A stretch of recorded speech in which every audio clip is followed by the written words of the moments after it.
Praise the lord. యేసుక్రీస్తు ప్రభు వారి ప్రశస్తమైన నామంలో మీకు శుభాలు వందనాలు తెలియజేసుకుంటున్నాను. ప్రియమైన సహోదరి సహోదరులారా, గొప్ప రక్షణను గురించి మనము ఎంతగా తెలుసుకుంటే అంతగా శక్తివంతులమవుతాం.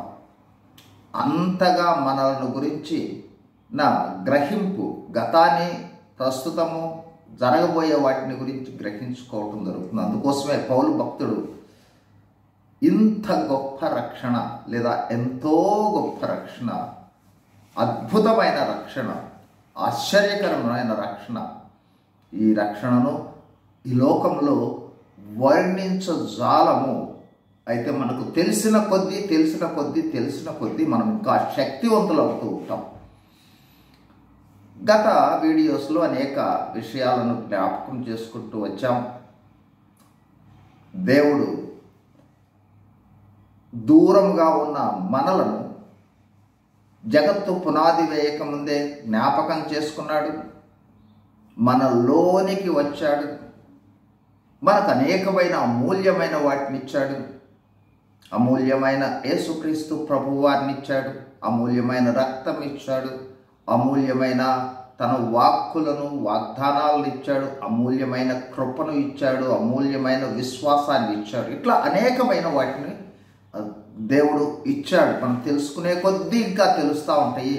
ప్రియ సహోదరులు, మీరు ఎంతగా తెలుసుకుంటే అంతగా ఇంకా ఎక్కువ తెలుసుకుంటాం. నేను చెప్పే వాటికన్నా కూడా ఇంకా లోతైన విషయాలను మీరు గ్రహించగలరు.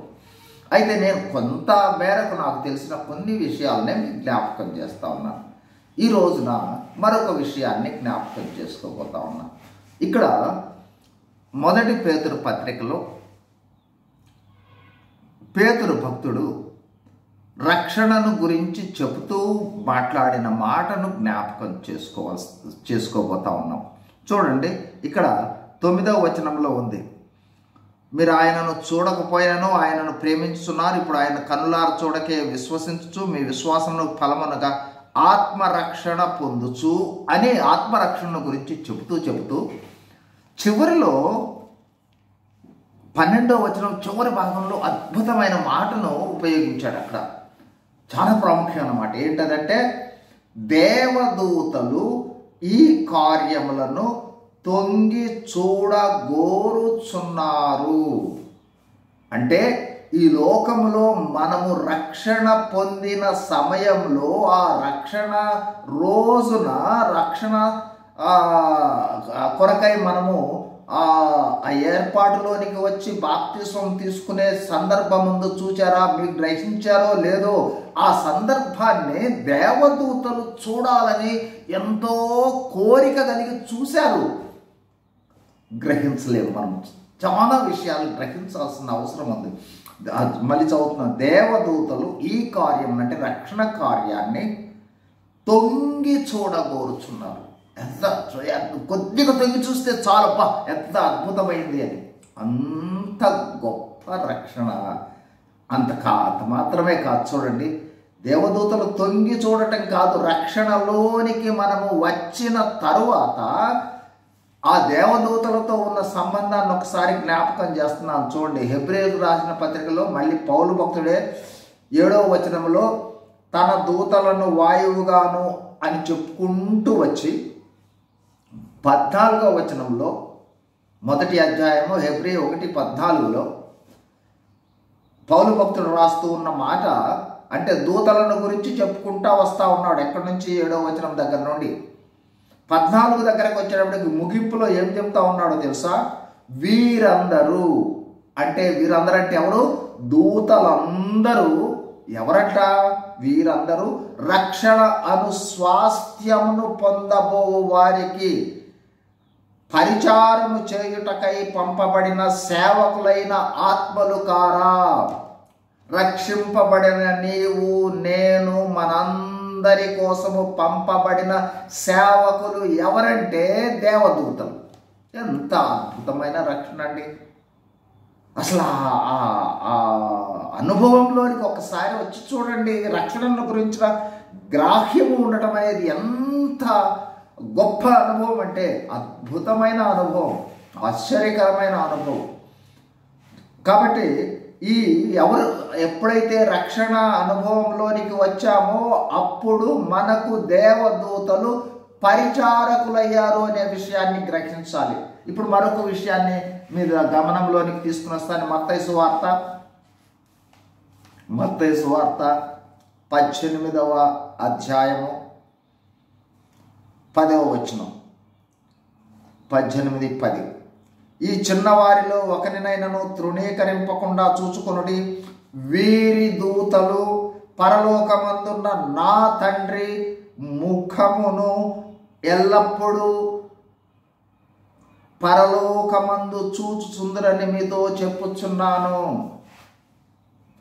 ఇక్కడ చిన్నవారిలో ఒకరైనా అనే పదాన్ని ఒకసారి జాగ్రత్తగా గమనించినట్లయితే, ఎప్పుడైతే మనము రక్షణ అనుభవంలోనికి వచ్చామో నూతనముగా జన్మించిన శిశువులం అవుతాము. చిన్నవారు అంటే ఆ శిశువులు అంటే రక్షింపబడిన వారు. వారి కోసం అంట ఇప్పుడు చూడండి, వారిని తృణీకరించకుండా చూచుకొనుడి. వీరి దూతలు అంటే రక్షింపబడి మనము నూతన జన్మ అనుభవంలోనికి రాగానే మనకు దూతలు రెడీగా ఉన్నారు. ఎక్కడున్నారు? పరలోకమందున్న నా తండ్రి ముఖమును ఎల్లప్పుడూ పరలోకమందు చూచుచుందురని మీతో చెప్పుచున్నాను. మన దూతలు పరలోకములో తండ్రి ముఖాన్ని చూస్తూ ఉన్నారంట. మన కోసం ఏం చేయాలి? ఎక్కడికి వెళ్ళమంటారు? ఇదిగో ఇతని కోసము మీరు ఏర్పాటు చేశారు కదా, అతనికి ఏ సహాయం కావాలి, ఏ కష్టం ఉంది, ఏ ఇబ్బంది ఉంది, నేనేం చేయాలి, ఏ విధంగా ఆదుకోవాలి, ఏ విధంగా సహాయం చేయాలి, అంత అద్భుతమైన భద్రత మనకుంది. అది రక్షణ అంటే. చూడండి, మరొక విషయాన్ని మీ గమనంలోనికి తీసుకుని వస్తాను. కీర్తనల గ్రంథం 34:7. యెహోవా యందు భయభక్తులు గలవారి చుట్టూ ఆయన దూత కావలి ఉండి సంరక్షించును. ఆయన దూత కావలి ఉండి రక్షించును. కాబట్టి ఆ దేవుని యందు భయభక్తులు కలిగి ఉంటే దూత రెడీగా ఉంటుంది. ఇంతకుముందు చూసాం, దూతలు రెడీగా ఉంటారు. గమనించండి, దూతలు మనలను భద్రం చేయగలిగినంత అవసరం ఉన్నదా అంటే దేవుని భద్రత అంత ఉంది. ఒక దూత శక్తి మీకు తెలుసా? దూతలు మనకు పరిచారకులుగా ఉన్నారు. ఒక్క దూత యొక్క శక్తి తెలిస్తే మనం ఎంత శక్తివంతులం అనేది తెలుస్తుంది. ఒక దూత యొక్క శక్తి ఇక్కడ రాయబడింది చూడండి. 2వ రాజుల గ్రంథము 19వ అధ్యాయం 35వ వచనం. ఆ రాత్రియే యెహోవా దూత బయలుదేరి అశ్షూరు వారి దండులో జొచ్చి 185,000 మందిని హతము చేసెను. ఒక్క రాత్రి 185,000 మందిని హతము చేయగలిగిన శక్తి కలిగిన దూత. అలాంటి దూతలు నీకు నాకు మనందరికీ పరిచారకులుగా దేవుడు ఉంచాడు. ఎంత గొప్ప అద్భుతమైన రక్షణ. అట్లాగే చూడండి, కీర్తనల గ్రంథము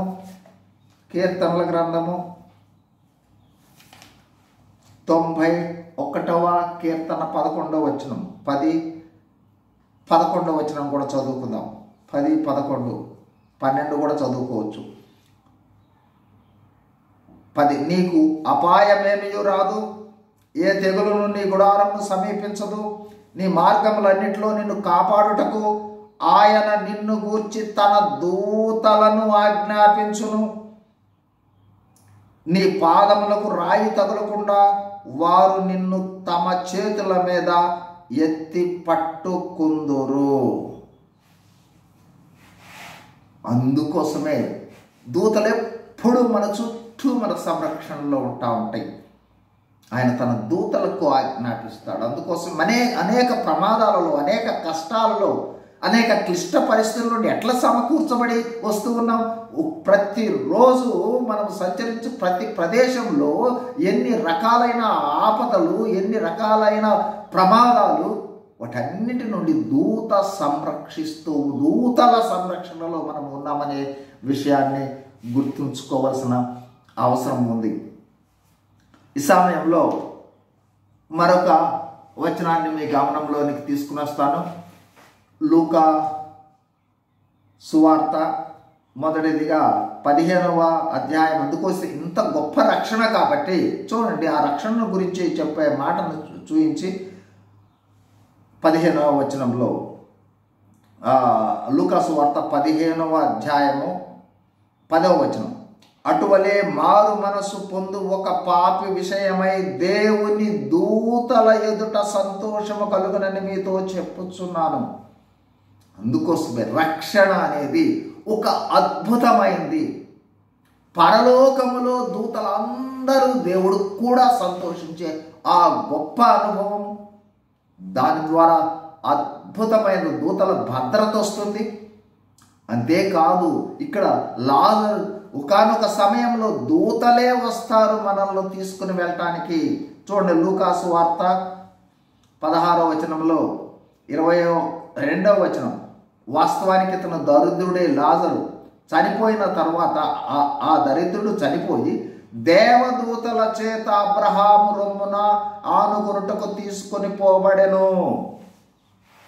కాబట్టి ఒకానొక సమయంలో మనలను, ఒకవేళ మనము మరణించినట్లయితే మనలను తీసుకుని వెళ్ళటానికి దేవదూతలే వస్తారు.